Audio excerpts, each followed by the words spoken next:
ఇది కాక ఇది కాక మన ప్రభుత్వం చేస్తా ఉన్న నాన్ డీబీటీ పథకాలు కూడా ఒకసారి గమనిస్తే, అంటే గోరుముద్దకు సంబంధించి, ఇళ్ల పట్టాలకు సంబంధించి 109 మందికి ఇళ్ల పట్టాలకు సంబంధించి, ఇల్లు అయిపోయిన వాళ్ళు 144కు సంబంధించి, రైస్ కార్డులకు సంబంధించి 2594కు సంబంధించి, 8వ తరగతి చదువుతా ఉన్న 9వ తరగతి 8వ తరగతి చదువుతా ఉన్న పిల్లలకి ఇచ్చిన ట్యాబులు కూడా 76 మంది పిల్లలకు, విద్యా కానుక కింద 670, సంపూర్ణ పోషణం కింద 189 మంది.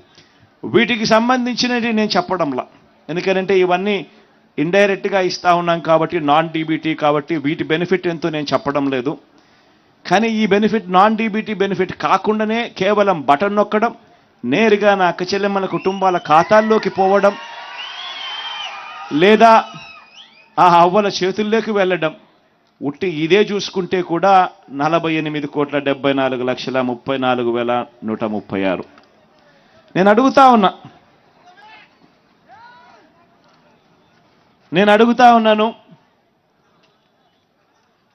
మన ప్రభుత్వానికి ముందు కూడా మీరు చాలా ప్రభుత్వాలు చూశారు.